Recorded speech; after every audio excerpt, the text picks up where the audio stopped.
What you are about to hear is a radio transcript that originally aired in the early 1950s. You are there. Happy are they who dwell in thy house. They are ever passing thee for a day in thy court. Is better than 1,000 elsewhere. I'd rather stand at the threshold of the house of my God than to dwell in the tents of wickedness. These are the words that inspired our grandfathers to establish a Jewish community more than 70 years ago. I shall attempt to take you through some of these years, giving you short glimpses of wonderful personalities who enriched our lives by inspiring us to build a stronger, united Jewish community. The scene, a typical small town in upper New York State, Elmira, the East Side. The date, 1883. The people, you. Yes, you are there. Immigrants are arriving steadily after the Ukrainian pogroms in Europe. They are welcomed by several Jewish families who have already settled here since 1863, coming from Bavaria and other parts of Germany. We recognize the Anhalts, the Gladkeys, the Strausses, Sittenfeld, and Barkas families. And here in Elmira, a group of Jewish men are meeting in homes to worship or renting a hall. A synagogue should be built. We must build a house to the Lord. An opportunity has presented itself. They are planning to buy the High Street Synagogue and move it to Orchard Street. Move a synagogue? Is it possible? Of course it is. And now watching it being hoisted from its original foundation to a platform, led by a team of horses, is little George Valadas, Sarah Moses Linker, Joe Moses, and the Levinson family.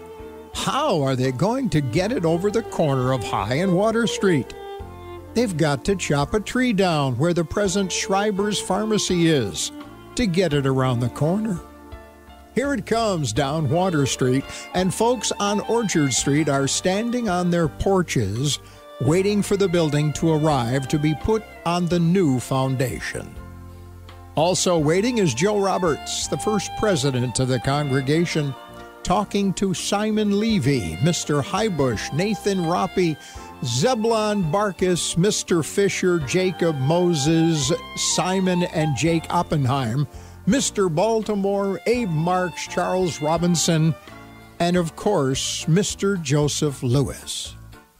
Barney Featherman's children can see what's going on, and they motion to Simon Levy's boys to join in the fun.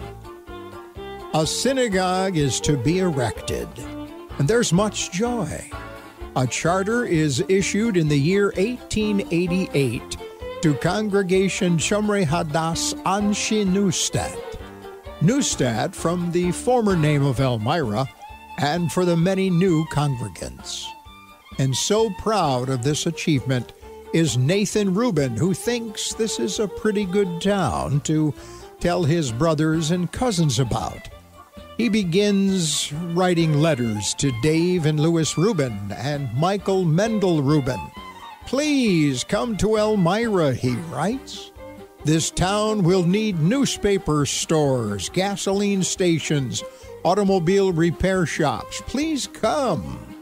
Yes, you are there. How does a community begin?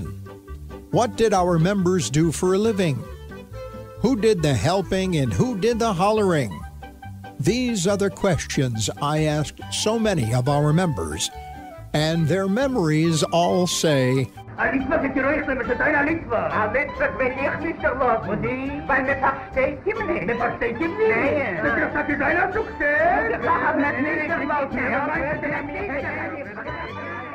we all helped and we all hollered together. It's the horse and buggy days. Sidewalks are a little luxurious and bustles and buns are in style. It's fashionable to be zaftig, pleasantly plump. Walking along John Street, the shopping plaza of the Jewish community, we see Barney Featherman's store, Lovich's, and down the street, Joe Roberts Market.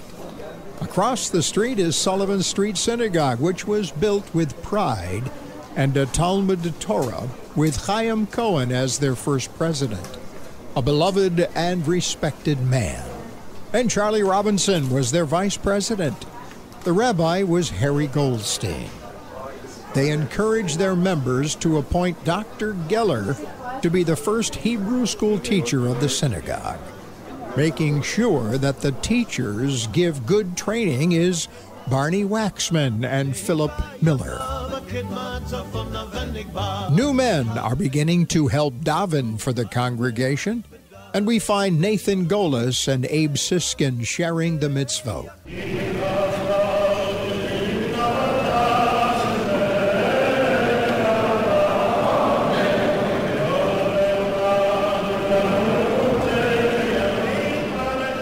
Families are increasing, and men are devoting many hours to provide a livelihood, and talk is going around that it's necessary to have a real ordained rabbi. Everybody lately has become a belbus, a boss, and a leader must be selected. Everyone wants someone from his hometown, but they all agree that Rabbi Horowitz, Abe and Harry's father, be the one to serve this pulpit. Rabbi Horowitz served in Elmira from 1906 to 1909 when he was called to Washington to serve a larger pulpit. In the synagogue, we find Wolf Spiegel davening with his sons, Saul, Joel, and Lipton, along with Charlie Robinson, the Vladas brothers, and Ben Heyman.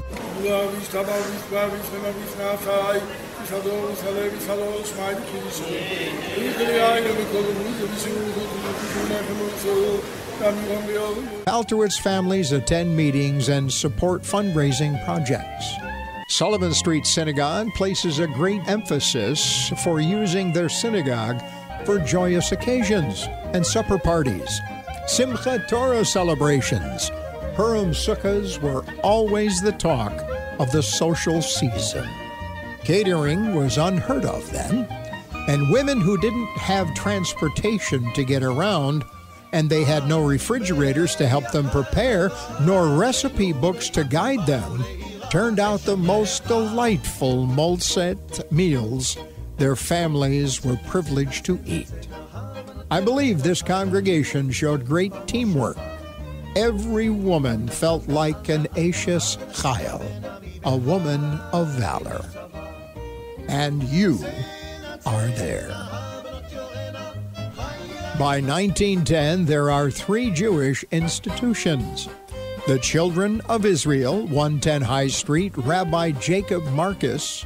The Sullivan Street Synagogue, Congregation Talmud Torah, 124 Sullivan Street, Rabbi Moses Yultelman. And the Orchard Street Synagogue, Congregation Shomer Hadass, 160 Orchard Street, Rabbi Abraham Brovik. The century is turning, and with its turn, we find more people coming to our shores. Again, from the Russian-Japanese War, more have wanted to settle here. We find Joe Fiddleman active in our town, and with his being the first family of Fiddleman, Rosenblatt, Michalskis, and Sandlers, assemble a mishpacha, a family. We find Morris Gladkey, a political figure, and always willing to give a helping hand to anyone in need. Our men are working 18 hours a day, but they still have time to talk. And what are they talking about now? The first auto show is being held in New York. Who wants an automobile? I wouldn't trade Matilda, my horse, for any Ford. That was the common cry. There's a big celebration for Admiral Dewey. And a Teddy Roosevelt is starting to become a great big macher. He said to someone, it's best to speak softly and carry a big stick and you'll go far. The Kibitzer Club are saying that everybody wants to be a Teddy Roosevelt. But one Teddy Roosevelt that carried a stick for a good purpose was Dave Rubin, who was the architect of the Orchard Street Shul. With his yardstick, he was always measuring how to get more pews in and checking the pillars to see if they would hold 150 Juliets in the balcony. Who's coming over on the next boat? Oh, a landsman of Mr. Rubenstein, the Levine family. Who's going to give him a job? Well, Herschel Levine will talk it over with his father, Yankel Levine, and if he's a Shomer Shabbos, he'll go to work right away. If he's a good talker and a good walker, he could become a peddler. And Mr. Joe Roberts will give him plenty of credit to start with. We've got to find a way to house the immigrants. We find Joe Roberts talking with Nathan Golas, and they begin a new society called the Achnes Achim. And they encourage every Jewish family to be a member for only 5 cents a month. This is the beginning of the awakening of community responsibility to the transient. For those 2 men beloved of Torah recalled, "Remember you too were a stranger in a strange land." Several Hebrew societies were formed and held meetings on regular basis. The Empire State Lodge, number 199, Independent Order of B'nai B'rith, meets every alternate Sunday evening at the Royal Arcanum Hall, Carroll Street. Albert Samuel President, Joseph Holtzmeier Vice President, and A. Frankenstein Secretary. The Chevra Kadisha Birkur Cholam meets first Sunday of each month at Orchard Street Synagogue. J. L. Radden President, Hyman Rabinowitz Vice President, Joseph Sittenfield Treasurer, and H. Lewis Secretary. The Ladies' Aid Society meets the second Sunday of each month at High Street Temple. Mrs. L. Helheim President and Secretary, Mrs. Albert Samuel Treasurer. The Women's Jewish Council meets first and third Tuesday of each month. Mrs. Joseph Sittenfeld President, Mrs. Holtzmeier Vice President, Mrs. Julia Hallow Recording Secretary. Both organizations would eventually become the Sisterhood of Elmira. The Sons of Abraham meet on the third Sunday of each month at the High Street Temple. H. Gladkey President, W.M. Spiegel Vice President, Morris Tuch Treasurer, and Julius Lazarus Secretary. Finally, by 1915, we all feel we are on much better ground when President Nehemiah Ginsburg, Vice President Chaim Meyer Fisher, and Treasurer Arne Zvi Goldman write a new constitution for the Orchard Street Shul. It was legally printed for member distribution by the printing house of the Crown Press, 126 East Broadway, New York City. The committee members, Levi Rosenthal, Solomon Marks, and Gimple Rosenbaum, are overly joyous when the news gets printed in the Elmira Gazette, Evening Star, and the Daily Advertiser. At this time, we get a sense of the true belongings of this new town, Elmira. Our new Constitution, written in Yiddish, was agreed to and signed by members of the Orchard Street Shul, officially called Congregation Shomrei Hadath. Then in 1916, once again, national news takes the spotlight as reports of the war are intensified as the United States may join the conflict soon. And one of our national treasures, a fellow landsman from the Ukraine, Sholem Aleichem, whose real name, Solomon Rabinowitz, had died. From 1910 to 1930, if one did not own or work in a grocery store, a bakery, a pharmacy, or retail, most of the Jewish men were peddlers.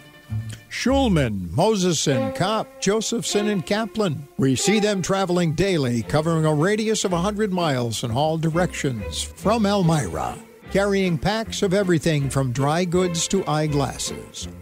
The east side, where most of the Jews lived, was almost empty of men during the week. But on Friday, by twos and threes, the Jacobson, Kantz, Reuben, Hesselson, Heyman, Horwitz, Lovich, Etkin, Hoffman, Paltrowitz, they would all trickle back to Elmira to settle accounts and bathe and dress. By sundown, the roads in front of the shuls were jammed with men and their sons who gathered to greet one another to usher in Shabbos. The shul was their rallying place in time of joy and sorrow. It was a place for studying, for arguing, or just plain visiting. Drama to these men was everyday life, and on Shabbos, it was summarized for the week. As the Jewish population grew, with many that were either sponsored or were looking for a place to start a business, Elmira was also becoming the stop from east to west for business and entertainment.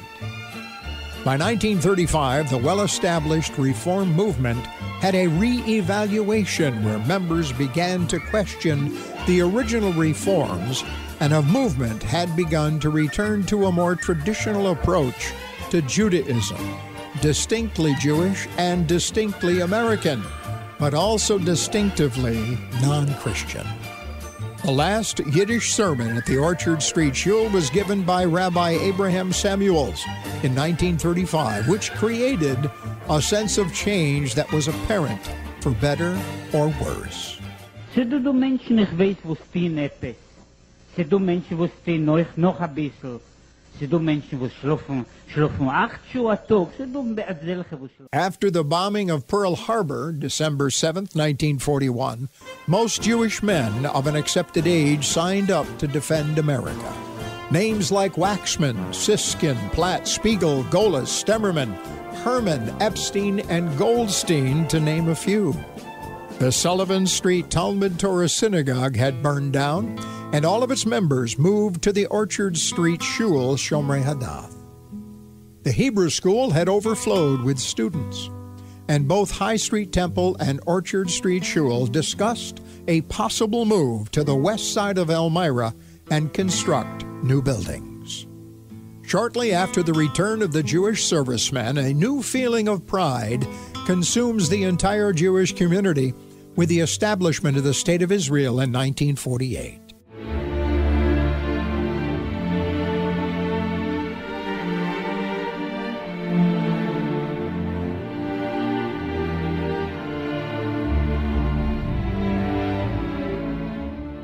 A better sense of belonging strides into our society. By 1952, Congregation B'nai Israel dedicated its new building at 900 West Water Street. Although the chapel was not yet completed due to a lack of funds, and a temporary wall was built in the back of the chapel. By 1956, Congregation Shomrei Hadath, with similar designs of a move, finally dedicated their new building at 1008 West Water Street. The structures were no more than 2 blocks from one another. On the Old East Side, they were within a short walk from one another, proving once again their identity of companionship.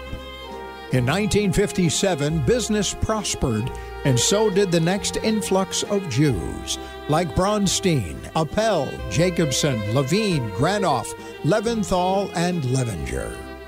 The jurisdictional coverage became much more Southern tier than just Elmira.